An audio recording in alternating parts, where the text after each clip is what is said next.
Biden was the return, he presented himself as the return to normalcy. He would say, if I'm president, you don't need to think about me every day. I mean, I thought about Trump every day for 4 years. And this is very much my own fault. I now regret it. Every night I watched Anderson Cooper. We mock QAnon believers. Anderson Cooper was my cue. Like, I just listened to everything that he said and believed it all and got more and more scared about life under Trump and so on. And at the end of the 4 years, my one positive thought is that at the end of the 4 years, when Trump really did try and destroy democracy on January the 6th and refusing to accept the election, the institutions held. In a way, that's negative because it means I think it's more likely that Trump will get in for a second term because he doesn't seem quite as frightening this time around. And I think that might be the reason why he gets in for a second term, if he does. Jon Ronson, welcome. Big love it. It's a delight to see you. Things Fell Apart is an extraordinary audio experience, isn't it? Yes, it is. Yes, it is. Yes. End of interview. Marvellous. Goodbye. To the uninitiated, what do you get as the feast between your ears if you listen? Well, I'm trying to humanise the culture wars. I'm trying to reduce the culture wars to nuanced human stories, which are quite often origin stories. We're all screaming at each other about this and that. How did it start? What was the pebble thrown in the pond, creating the ripples that now consume our lives? And so I find these really incredible stories of something that happened, just some chance meeting at a yacht club in California in 2004, which then directly leads to the first great pandemic conspiracy theory and so on. So I'm tracing these origin stories. Well, that is such a good episode that we could dwell on a little bit more because it is really fascinating. And you say in the opening to that particular episode, the story starts with a chance encounter between a bartender and a customer at a yacht club in Ventura in 2006. Right. So who are those people and where does that story take us? Well, this is amazing because this story is about something. The downside of this story is that it's a little complicated. The upside is that it's incredibly important and interesting. Jon, Times Radio listeners can cope. Just go for it. Okay. So the bartender woman called Judy Mikovits, she used to work at the National Cancer Institute, but she gave it all up for love, moved to California, started volunteering at the yacht club. But she was she was crazy about diseases. Like, she was constantly talking about wanting to, how to cure AIDS, how to do this, how to do that. And finally, she meets this very wealthy couple called the Whittemores, via the yacht club, whose daughter is very sick with chronic fatigue syndrome. So Judy and the parents set up an institute to cure chronic fatigue syndrome. Sure enough, a couple of years later, they announced they've discovered the cause of chronic fatigue syndrome, and it's a little-known mouse virus called XMRV. And Science, the esteemed publication Science, publishes Judy's findings, and it's like an explosion because, you found a treatment for chronic fatigue syndrome, and also we're all walking around with this mouse virus infecting each other. So it becomes a massive deal. All these other scientists try and replicate Judy's findings and can't. And then it spirals. Judy doubles down and doubles down. It ends up with her going on the run, ending up hiding on a boat. They're trying to arrest her. She's now a fugitive from justice. Science is saying, you got to retract the paper. And she's going, no, I refuse to retract the paper. So she becomes more, instead of, this is like the individual versus the institution, right? She's an individual who won't listen to the scientific community when they say that she made a mistake and her findings are wrong. Instead, she's just deeply wounded, and for some good reason, because she ended up in jail. But as a result of this wound, she then wants to seek revenge on the medical community, and her way of doing it is to come up with the first great COVID conspiracy theory, a documentary called Plandemic. And loads of people who refused to be vaccinated did so because of Judy, not realising that this was Judy's revenge on the medical establishment. What's so fascinating about that story, Jon, is what it tells us about people's desire to believe in something hopeful and optimistic, though. And it's very easy, isn't it, in the culture wars, I know that's a loose term, I don't know whether you like it or not, to almost make out that it's because we're all so stupid that we're falling for these things and we're getting too angry and we're not understanding people. But I think what you consistently seem to be trying to do is to show us that it's actually quite a good thing in human nature to want to believe in all of this stuff. It's kind of not our fault all the time, is it? Well, we're certainly being prodded at by the tech billionaires who profit, or at least theoretically profit from our rage. I'm not sure how much Elon Musk is profiting from X right now. Yeah, I do, though, I mean, everything you just said, I agree. But I also think that sometimes the way that we fight these wars has a disproportionately negative impact both on our own mental health and on the mental health of the people that we're attacking, defining ourselves as being in opposition to other people and so on. But isn't it because we want to believe that we're right? And there's nothing wrong with that. I mean, that is quite an innate human condition. True, but I do feel, and I write about this in my book, So You've Been Publicly Shamed, that on Twitter, for instance, we've created the stage for constant artificial high drama where we perceive everybody as being either magnificent heroes or sickening villains. So that speaks to what you say.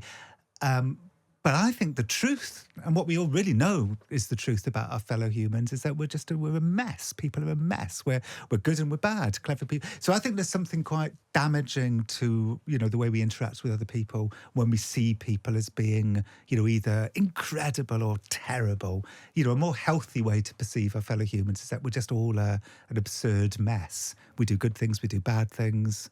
And we know that's true. But for some reason, we don't like to. So we define somebody by just a tiny slither of information about them. We think we now know everything about that person. Just some bad wording in a joke in a tweet.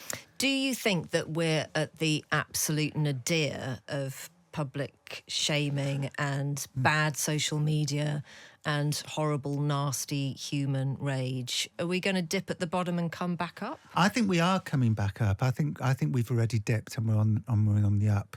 One arguably positive thing about Elon Musk's takeover of Twitter is that the sort of punitive bullying aspect of the left. There's lots to love about the left, of course, and I'm firmly on the left, but there's also a bullying, punitive aspect of the left, and I think that's diminished because many of those people have now gone to Blue Sky and Threads, and they don't have the power to destroy someone's life. But, the right were going on about, cancel culture. Now they're the ones who are doing it. They're constantly cancelling people. Libs of TikTok is, outing some teacher who's a drag queen, and the next thing you know, their school is getting bomb threats and going into lockdown. So it feels like, quote unquote, cancel culture, which is a phrase I hate because it meaninglessly encapsulates huge numbers of completely different situations, has now kind of moved to the right now, and the right are doing it. Do you also think that we, because of the age that we are, and I think you're probably about the same age as me, mid-50s? Yeah, yes, mid-50s. About that. So we did have this journey, didn't it, where we started off as analog humans and then the digital world came along. And I think we have been, quite hard on ourselves, actually, about that interface. It's happened in our lifetime. We've not had the skills in our adult life to really know what it is that we're dealing with. Do you think it would be too optimistic to hope that the next generation, because they've always been digital, will just manage to do it better? They'll look back on us and just think, oh dear, how awful to have been them. I don't think it's too optimistic to think that. I agree with you. I've spoken to a bunch of people who say that their kids, the new generation of kids coming up, kids who are like 11, 12 years old now, they don't want that.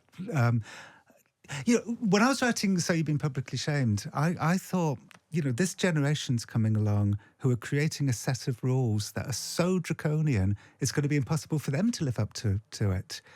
People being punished for crimes they committed when they were minors. Years ago, they did something stupid and now it resurfaces and people are being these are very draconian punishments. And I think a younger generation are coming along.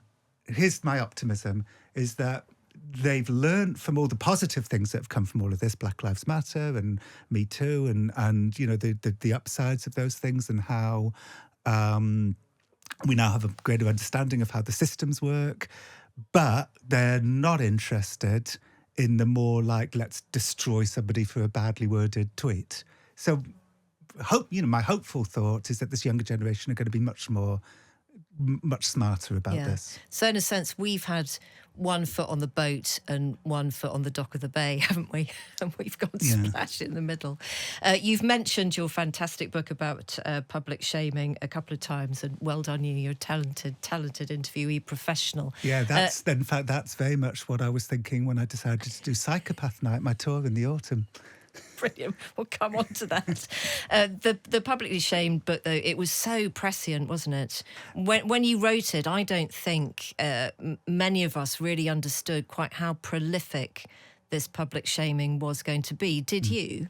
Yes. It was the night of Justine Sacco. She's like the centrepiece of that book. She's the AIDS tweet woman. She tweeted, she was getting on a plane from Heathrow to Cape Town, 170 Twitter followers, like no one, a comedian in an empty room.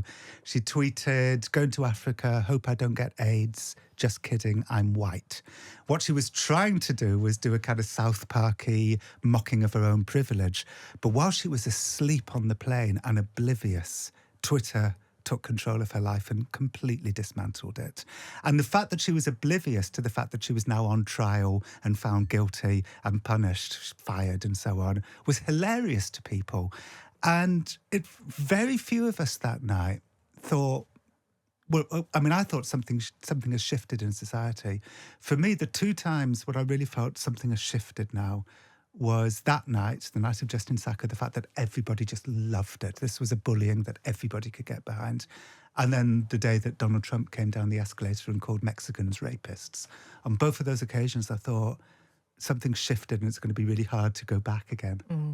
What happens after Donald Trump? You live in America now, don't you? Have dual citizenship. He is a post-truth human, isn't he? As he so clearly demonstrates at the moment. He's demonstrating it by not taking any, just not accepting the verdict in his criminal trial. Does what he's done create a permanent Trump-shaped hole in the world into which somebody will always now be able to fill the void with the same kind of politician? Or do you think that we will look back after Trump, and I know that might be after he serves another term in office, and go, that was just one dreadful person? I mean, it was certainly a huge and shocking coarsening of values. I mean, you get to a really interesting point here because, you know, one of the great issues of our time is the individual versus the institution. So these institutions are crumbling, rightly so in a lot of cases, because institutions were very troublesome. The legacy media would have gatekeepers who would not allow certain voices inside, and pastors were abusing children, and the healthcare system was exploiting people. So it was a very good reason to attack our institutions. But sometimes I wonder, this is a slightly circuitous way to answer the question, I think, is sometimes I wonder whether, do we really want to live in a post-institution world? Because for all of their myriad problems, institutions offer some good things, right? They give us a place in life. They make us understand how we behave towards our fellow humans. We have bosses, we have people working under us, and it gives us a place. It makes us understand how society works. And in a post-institution world where it's just individuals smashing into each other, feels like a kind of disastrous world. So what I think is that there will maybe be a kind of pulling back. Institutions hopefully will learn from their mistakes, but also the people who want to destroy institutions will learn from their mistakes too. This all sounds kind of very idealistic. But idealistic is good, though, surely. Well, maybe. So I do think, look, Biden was the return, he presented himself as the return to normalcy. He would say, if I'm president, you don't need to think about me every day. I mean, I thought about Trump every day for 4 years. And this is very much my own fault. I now regret it. Every night I watched Anderson Cooper. We mock QAnon believers. Anderson Cooper was my cue. Like, I just listened to everything that he said and believed it all and got more and more scared about life under Trump and so on. And at the end of the 4 years, my one positive thought is that at the end of the 4 years, when Trump really did try and destroy democracy on January the 6th and refusing to accept the election, the institutions held. In a way, that's negative because it means I think it's more likely that Trump will get in for a second term because he doesn't seem quite as frightening this time around. And I think that might be the reason why he gets in for a second term, if he does. So I think the answer to my question is like, we've gone through these seismic changes, but the fact that Biden won in 2020 and the fact that the institutions held does give me some hope. Are there as many psychopaths who are female as male? It's 80-20 is the anecdotal. I base that on the fact that there used to be in Britain 5 DSPD units, dangerous and severe personality disorder units. 4 were for men, 1 was for women. Right. Yeah. Why is that? Although sometimes I should say that women might get diagnosed, women psychopaths might get diagnosed with something different. Like they might get diagnosed, more likely to get diagnosed with borderline personality disorder, for instance. So there could be some sort of, psychiatrists thinking about different genders in different ways here too. And will one of the benefits of a more equally gendered world be that there are more female psychopaths? I would like to hope so, yes. No, it was, so 80-20, but there's definitely female psychopaths out there. Yeah. And many of them aren't, just like male psychopaths, aren't actually physically hurting people, but they're just creating a sort of low-level malevolence. But your point and theory, so deliciously investigated in your Psychopaths work, and this is coming on to give you an opportunity to talk more about the tour, is that they are everywhere. They're the people who get to the top, aren't they? They're the people who lead us. Of all the mental disorders, why do we reward the very worst one of all? Like, the fact that capitalism rewards the mental disorder that means you have no empathy, no guilt, no remorse, and they're the ones that the shareholders make CEOs. Statistically, you have 1 in 100 people is a psychopath, but that figure rises to 4% of CEOs and business leaders. You're 4 times more likely to have a psychopath at the top than at the bottom. And what about politicians? I'd say that tallies. Okay. Politicians, lawyers. Do you think that either of the 2 main contenders in the UK elections are displaying psychopathic tendencies? No. Not that I've really noticed. And also, there's a danger in armchair diagnosing people from afar. People ask me about Trump all the time, and is he a psychopath? Or is he a narcissist? And that's a really interesting distinction, I think. From what I understand, the outward manifestations of psychopathy and narcissistic disorder are quite similar. They can be manipulative and cunning and, vengeful. But what's going on underneath is completely different. With narcissists, there's a whole load of emotions that are going on that they suppress because they can't handle them. Whereas with psychopaths, there's like nothing going on. It's just emptiness underneath. So I think you always have your finger on the pulse before other people manage to take that pulse, because you've written about extremism, you've written about psychopaths, you wrote about the explosion of the porn industry and the butterfly effect as well. Stop me when all of this adulation is too much for you, Jon. No, I will not stop you. What comes next then? What's occupying your brain now? Actually, something I touched on earlier about individuals in a post-institution world, I think is a really interesting subject. And I'm looking at that in a way. I should say that, when people were asking me about the psychopath test when I was writing it, I was saying it's a book about neurology and brain anomalies, and it didn't turn out to be that at all. So I write funny, unfolding adventure stories. But that's a world I'm really interested in. Like what happens when the old way of life dies, and you've got all of these adrift people who are now trying to find a place in life in a different way. And that's what I'm writing about. Well, I will look forward to that. Can we ask you to step into our election booth? Very much so. Yeah, please don't steal the pencil. We've only got one. It is tied to the desk for a reason. Here we go. Earliest political memory. Sir Robin Day. Do you remember? I certainly do. Right. With his huge glasses, and I think sometimes smoking a cigarette on the television. Yeah, very. And he was fantastically kind of scabrous. And I loved him and still love him. And my memories of him just attacking politicians. And then obviously Paxman came along after Robin Day doing a very similar thing just as well. And this is casting no shade on them when I say that, what they did was like magnificent. And you absolutely have to hold politicians to account and have them against the wall and yell at them in that way. But sometimes I wonder, how often does it work? And by work, I mean, how often does that kind of confrontational, adversarial interviewing technique, get somebody to reveal something about themselves. And I would say, as brilliant theatre as it was, and all of my joy at watching Robin Day as a young kid, I'm not sure quite how often it works. If you've got someone against the wall and you're yelling at them, all it really reveals is how they respond to being yelled at, which isn't necessarily a very interesting way to.